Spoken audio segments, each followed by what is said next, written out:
If I hadn't been out on the porch that morning, coffee steaming in my favorite "Don't Tread on My Lawn" mug, I might have missed the moment Karen spotted my new cedar privacy fence. She came storming down the street like she was late to a courtroom drama where she was both judge and executioner. I could see the fury in her eyes from 50 feet away, the way her arms swung with purpose, the exaggerated stomp of her pristine, white sneakers on the sidewalk. It was the unmistakable gait of someone who believed she was about to make the neighborhood a better place by tearing someone else down. I took a slow sip of coffee, relishing the moment. I'd been expecting her. In fact, I'd installed the fence on a Saturday morning specifically because I knew it would be done before the Monday. Board members' brunch she always hosted on her back patio. She'd have the whole weekend to stew. And sure enough, here she came, walking thundercloud with a clipboard in one hand and her phone in the other. Can't just build that monstrosity without permission, she yelled before even reaching my driveway. That violates Section 12, Paragraph 3 of the HOA Bylaws. You think you're above the rules? I stood up, setting the mug down on the railing of my porch, keeping my tone calm. I knew her game. She thrived on drama, on people getting flustered and backing down, apologizing just to end the confrontation. But not me. Oh, I wasn't the neighbor who cowered and removed garden gnomes because she said they were a tripping hazard. I wasn't the guy who let his kid's treehouse get torn down after she filed 6 noise complaints. I'd played the long game, actually, I said. Stepping down from the porch and approaching the fence, I did get permission. Karen blinked, caught mid-rant. You did not, she spat. I never saw a request come through. I monitor all submissions, I said, barely containing my grin. That's probably because I didn't submit it to you. I approved it myself. There was a beat of silence as her mind caught up to my words. Then, as expected, she went nuclear. That's not how it works, she barked. Can't approve. Your own structure. It's a conflict of interest. A violation of I'm on the board, I interrupted. Her face twisted in confusion. You're what? I'm on the HOA board, I repeated slowly, like I was explaining it to a child. Elected last year, remember? And I'm chair of the policy committee. You're not no one told me, I guess you didn't? Read the election results email, I said, folding my arms. We had a vote. Low turnout, but hey, democracy is democracy. She sputtered. I would have never voted for you. That's the beauty of it, I said. You didn't have to. Her mouth hung open, and for a second, I thought she might actually explode. Even if you're on the board, she said, trying to regain footing, you still have to follow the rules. The fence is clearly in violation. It's too tall. Cedar, it's ugly. I turned toward the fence with mock seriousness, studying it like an art critic. It was 6 feet tall, beautiful golden wood, still smelling fresh, stalled by pros, with perfect lines and no gaps. Actually, I said, turning back to her, it's fully compliant with the new amendment we passed 9 months ago. Decorative or privacy fences under 6 feet, made of natural materials, and within 5 feet of the property line? Allowed without pre-approval? That's not true, she said, but the doubt was creeping in. I drafted the amendment myself. I said, wrote every word. Posted it in the monthly HOA newsletter you'd love to edit with your little red pen. You left early during that meeting, remember? Said your neighbor's sprinklers were hitting your Prius? Right. Her face flushed red, but not from embarrassment. No, this was rage, pure and incandescent. The kind of fury only a person used to getting. Their way could feel when the tables turned. You're manipulating the rules for your own benefit. She hissed. No, I said. I'm following them. Carefully, the way they should have been written years ago. You've been abusing vague language for too long, Karen. She took a deep breath like she was trying to center herself. I'll bring this up at the next board meeting. Believe me, this isn't over. I smiled politely. Great, I'll be there. I'd chair those now, too. That's when she really lost it.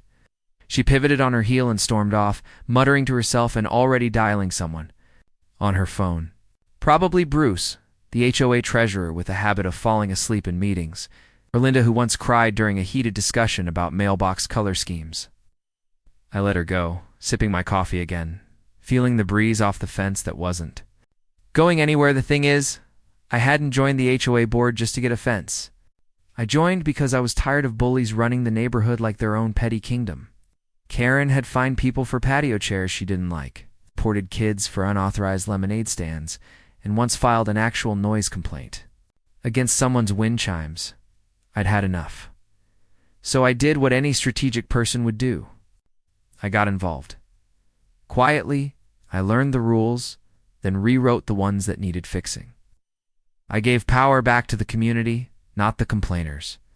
And when it came time to make sure the rules were applied fairly, I made sure that fairness didn't mean whatever Karen said it meant. Now, for the first time in years, people in the neighborhood could breathe again, install a swing on the porch, plant wildflowers instead of sod, hang a flag or two. All legal now, all protected, and me.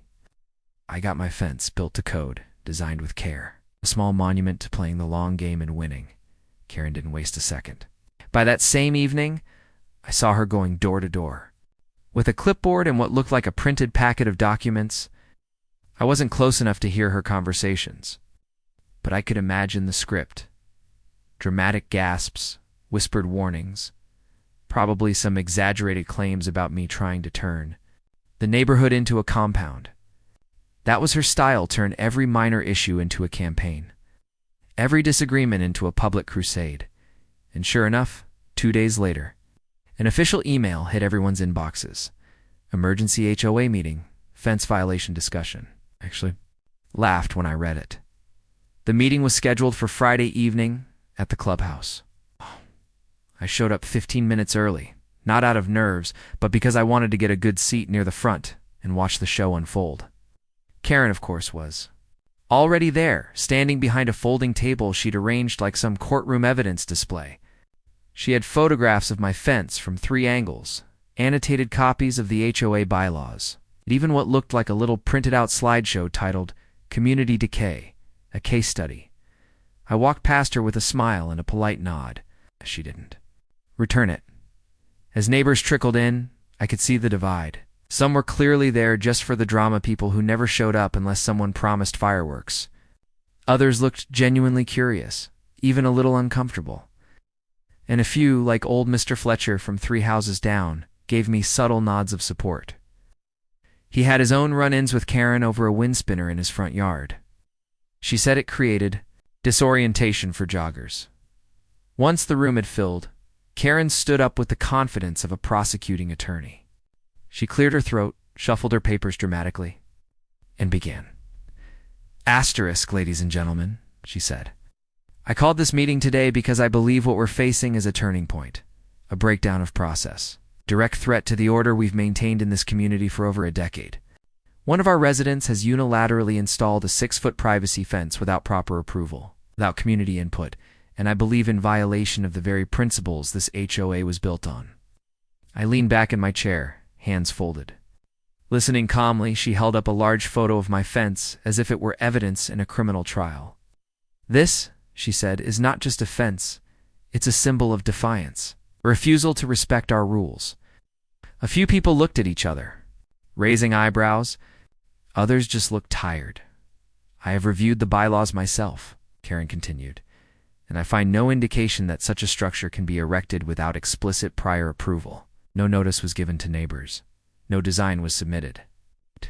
Even if the homeowner in question claims board membership, we cannot allow that to be used as a loophole for self-approval. It's not governance, that's a conflict of interest.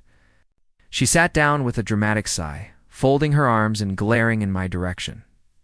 Asterisk, asterisk, I stood, took my time walking up to the front, and pulled out a single sheet of paper from my folder. It's just one. The silence in the room was thick with anticipation. Thank you, Karen, I said calmly. I appreciate your passion for the community. I also appreciate the opportunity to clarify a few things. I turned to face the room. Last year, during our annual policy revision process, several outdated or vague bylaw sections were revised. One of them was Section 12, Paragraph 3, which previously required board review for all fence construction, regardless of material, height, or location. That language was amended, and the new language passed by a unanimous vote of the boardees, as follows. I read directly from the printed sheet, asterisk, decorative or privacy fences under 6 feet in height constructed of wood or natural materials, and located within property lines shall be considered pre-approved, provided they meet aesthetic standards. Consistent with existing neighborhood character, I paused, letting it sink in. This amendment was circulated via the HOA newsletter, which all members receive by email and mail.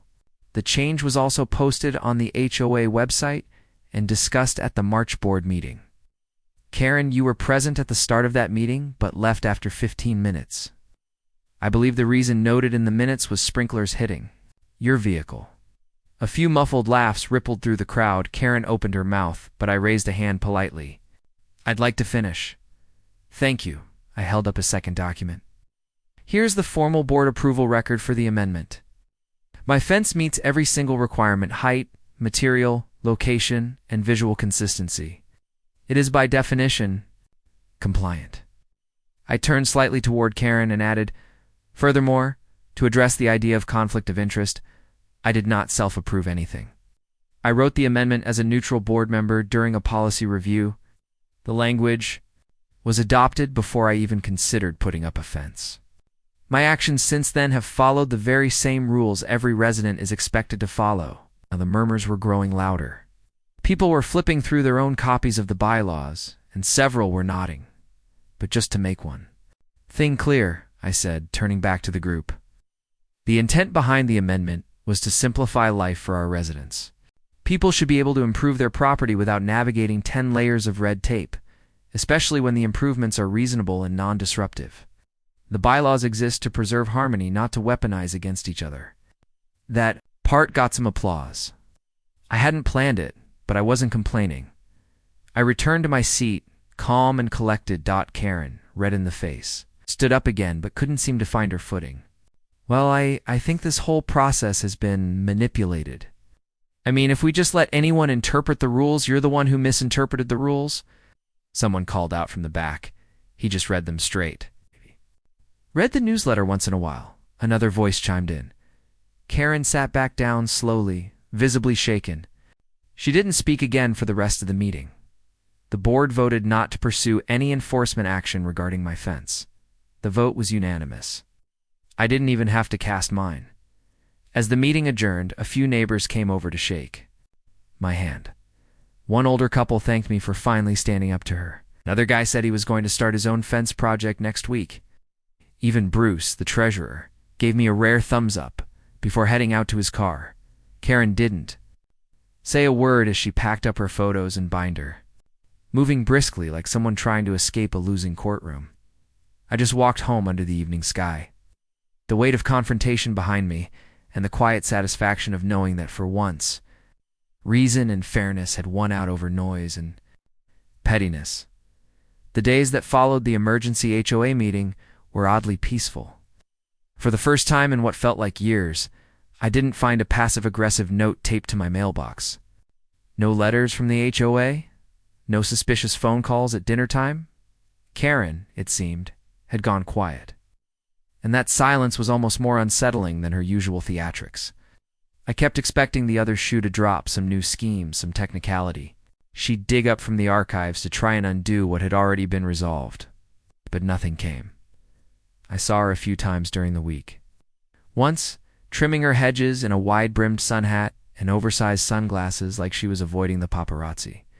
Another time, power walking with her yappy little dog, studiously avoiding eye contact when she passed my driveway. That was new. Karen had never shied away from confrontation before. If anything, she thrived on it. Now she looked like she didn't even want to be seen near me, as if proximity alone would acknowledge defeat. And honestly, I was okay with that. My fence stood tall and clean and straight, adding not just privacy but a real sense of pride to my backyard. I strung up some soft white lights along the inside posts and added a couple of raised garden beds just beyond it. The whole thing looked like a backyard straight out of a magazine. I caught a few neighbors slowing down during their walks just to admire the setup. That, more than any bylaw victory, felt like real validation. But the story wasn't finished. Yet I knew Karen well enough to know that silence wasn't surrender. It was strategy. She was regrouping, planning her next move in the background.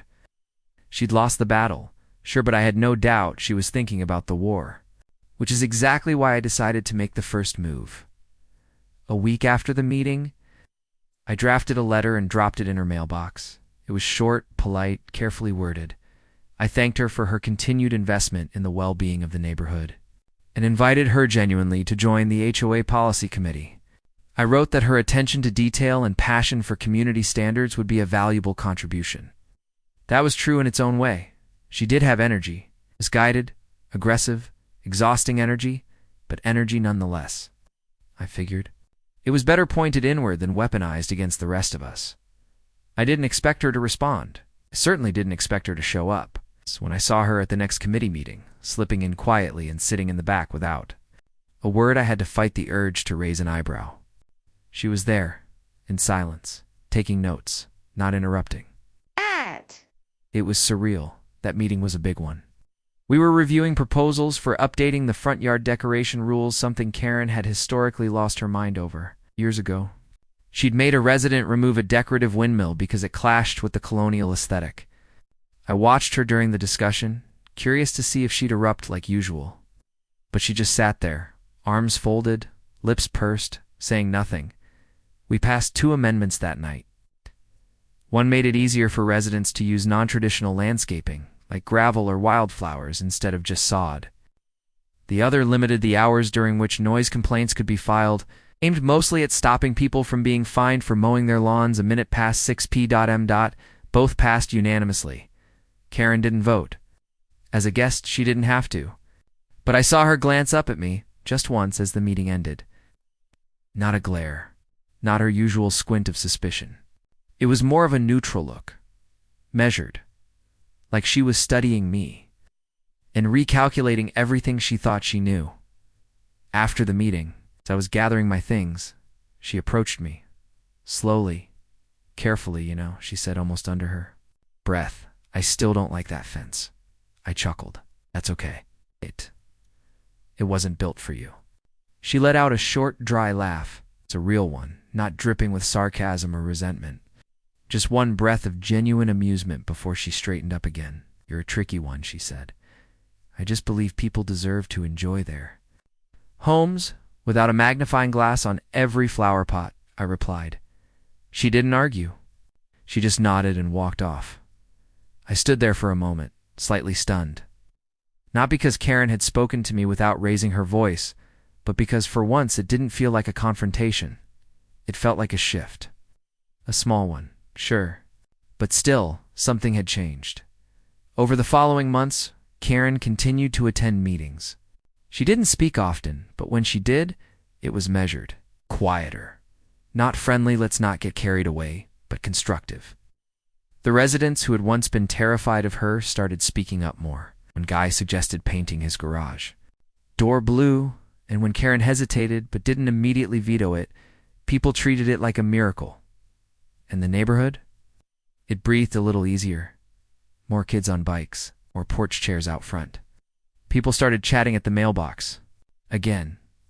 Little things, but they added up. One afternoon, I saw a new neighbor moving in. Young couple, big smiles, unloading boxes from a U-Haul. Karen, of all people, was already there, welcoming them with a small stack of HOA brochures. I nearly rolled my eyes until I noticed she was also holding a tray of cookies. Weirdest thing I'd seen all year. Later that week, I got an email from her. Just one line asterisk that landscaping amendment wasn't terrible. I might try wildflowers. I stared at the screen for a long moment before replying. "Let me know if you need seeds. I have extras. Asterisk." She didn't reply, but a week later I saw a few scattered blooms sprouting near her front mailbox. That was the real ending of the story. Not fireworks or a grand showdown, just a slow unraveling of the tension that had gripped our neighborhood for years. The fence was still there, standing proudly in my yard, but it had become more than just wood and nails. It was a symbol of a turning point, proof that standing up calmly, quietly, and strategically could change more than just a rule book. It could change people. Even Karen, maybe especially Karen,